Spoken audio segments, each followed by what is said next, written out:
How you doing, guys? It's Mark fucking Wahlberg. This is Morbo, the newscaster from Futurama. He is Klaus from American Dad. Hi, this is Owen Wilson. This is Lieutenant Kif Cooker from Futurama. This is the brain of TV's Pinky and the Brain. And you're listening to the Screen Watchers Guild. The Screen Watchers Guild. The Screen Watchers Guild. The Screen Watchers Guild. Watchers Guild. Do me a favor. Listen to the Screen Watchers Guild. Cody and Paul. Yes, all part of my latest plan to take over the world. Does he kill himself? Like, yes or no? There's that point, and I knew it was going to come back in the beginning when he's like, get yourself a better gun. Because he's like, this gun looks fake. I don't believe this. Yes. And then he goes and he gets the gun. I think you may have seen me in the theater the moment I saw the bullet in You the chamber. stood up. I actually got like... Yeah, you were on the edge of your seat at that point. I was Just like, wait a no minute. What's going to way. happen? Is he going to really... is he going to Black Swan this fucking thing? I was so ready for it. And so what happens is... So he goes and he shoots himself, and apparently the kick misses. And then, of course, the whole symbolism of him with the mask on looking like Birdman. Oh, yeah, And then him totally. taking it off and then seeing Birdman in his own skin is just great. Yeah. That's a great moment. But even before he shoots himself, right, there's that scene where he jumps off the building and he flies around. Right. And there's this weird, like, illusion of, like, after that, is the movie fake? The rest of the film. It's almost this sort of... Because after almost that this, scene, like, taxi driver situation. dude, after that you're scene right. where he flies and comes back in, it's right before the last scene, and his ex-wife comes into the dressing room. And what is he doing in the dressing room? No, he's just lying down on the... He's lying down on a table with tons of flowers around him. Everyone walks out and is like, and God, it's a funeral scene that she's in. So, part of you can sit there and think, wait, so is he already dead? And this is just that representation. This is why this movie's great. And then you're like, wait, what the fuck? Like, this is insane. And then he goes to shoot himself. And then, of course, he misses, quote unquote. Mm-hmm. And then the other argument is, well, did he miss or did he shoot himself? And everything after that is a hallucination. Real. Yeah. I tend to, the way I think of it, I think the part after that is real. I think he does survive, and I think he's in bed and he sees his daughter and all that. So what my interpretation of the ending is this. You see him go in the bathroom, he sees that he is Birdman underneath the mask. He takes flight or jumps out the window, whichever you want to believe, and there's a moment when Emma Stone pops her head out the window, looks down, and in a gorgeous shot, looks down and then looks up, and then she smiles, and then the movie ends. Yes. And a lot of people are saying, well, so did he jump out the window and the part of her looking up is a hallucination and he did kill himself?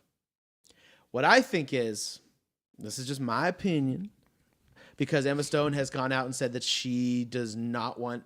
She on that same interview I talked about in the other review, they actually asked her about the ending. And she says, Alejandro didn't want to... He wanted to keep the rabbit in the hat, and I'm going to do the same. Wow. It's not... It's up for your interpretation. But not even that. It's just kind of like... It's not really up for interpretation. It's just maybe you're just not meant to know. Yeah, there's that too. And so, yeah, I've always liked that argument, is that some people say, oh, well, it's whatever you think it is. Like, bullshit. It's like, no, it's not what you think it is. You're just not meant to know. Yeah. That's it. What's wrong with that? There's nothing wrong with that. It's not, this is definitive, or you can pick whatever you want. That's not how the world works. Maybe you just don't fucking know. If I never read a history book and I don't know how World War II ended, I couldn't go, just open to my interpretation, I guess.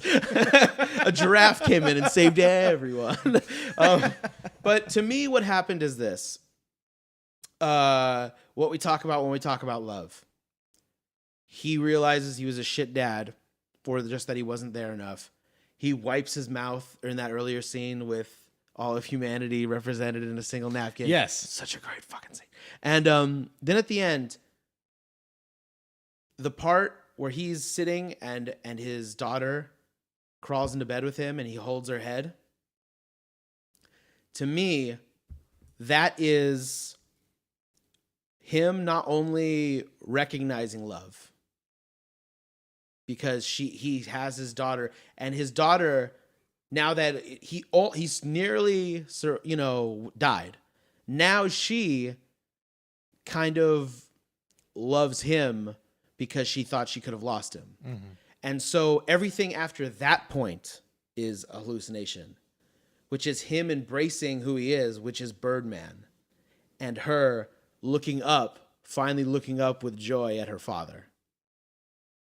And that is how I interpreted the ending to me. That just gave me the warm and fuzzies. That to me is what, because I just don't, otherwise, why would she smile? Unless it's just some cosmic, like, hilarity of, like, and he killed himself and she's finally rid of him? Like, it's like, you know what I mean? Like, it just seems too... That's where it becomes so... And by the way, I wish I could give you as eloquent and wonderful an interpretation as you just gave. Unfortunately, I'm just having a hard time quite wrapping my head around the end. And don't get me wrong, I actually really enjoy endings that are super ambiguous and don't tell you things because, like you said, we're so wrapped up in knowing everything. And sometimes it's okay to just not know. The mystery is half the fun sometimes. But... because you're right, if he had killed himself, she would not be looking like that, you know. And then the other argument is he's not really super powered. Let's get that out of the way. He did not fly away. And then the other argument is they both killed themselves. Now, but where does that happen for her? That's where I'm trying to figure out. I do like the idea that. I'm kind of on board with the whole... But I don't think they both did. I'm just saying that's another argument you can make. If anything, I kind of like where you were going about the whole... I'm going to call it the taxi driver scenario. Because if you remember the end of Taxi Driver where there's that that bloody rampage at the end, and then all of a sudden all the newspapers are talking about, oh, he's such a hero, or, oh, this man's, all that. And there's many interpretations saying that was all not real. That's just the way that Travis Bickle wanted to be remembered and the way he wanted to be seen. I kind of like that theory that when he jumps off the building, none of it's real, because then you don't actually see the play until the very final scene. Yeah, you literally go to the theater and people are coming out. Just all they're doing, oh my God, better than I expected. So spectacular. The whole flowers, the whole him talking to his being so... But, or are they on intermission from the second intermission, act? That's what I meant. Yeah, intermission. Yeah. And it goes from intermission to his wife is... This is what kind of threw me off, and I think this is why I'm going to go... I like that, the interpretation I'm going with, because his ex-wife comes in with all the flowers, and literally within seconds, and she says, "You're really killing it out there." And seconds later, they say, "You're on for the final scene."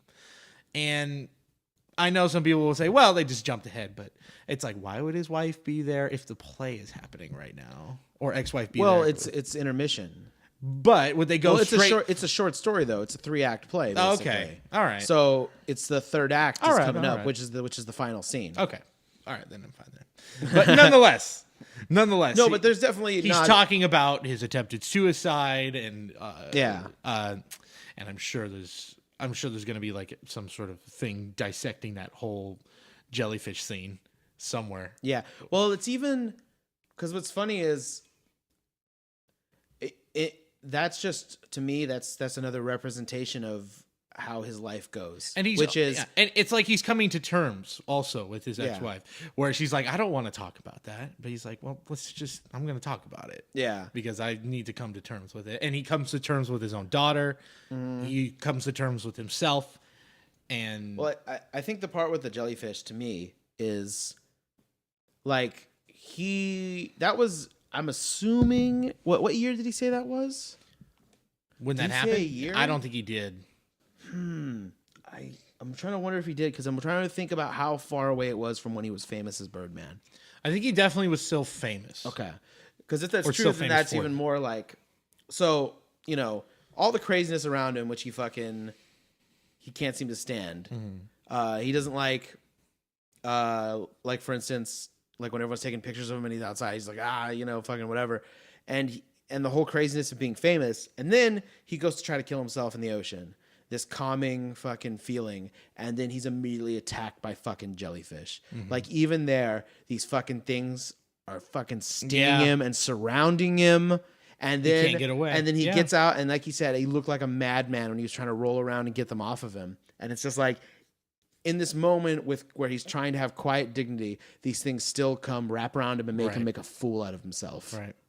And I think more to also kind of to further the point of nothing that happens after he jumps is real. The whole idea of like, even in this world of viral media and then social media and sensations and stuff like that, going from being a washed up actor to boom, you're a Twitter sensation. Everyone is like, we all, there was those news reports of like, you say that, but you're right. you say that, and I will raise you Amanda Bynes. Yeah. Oh, yeah, good point. And I will raise you Amanda All Bynes. right.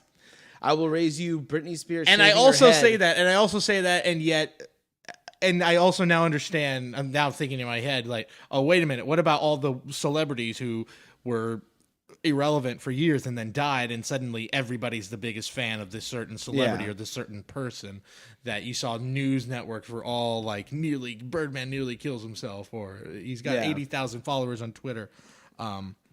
But it still kind of added to me this whole surrealness of the moment.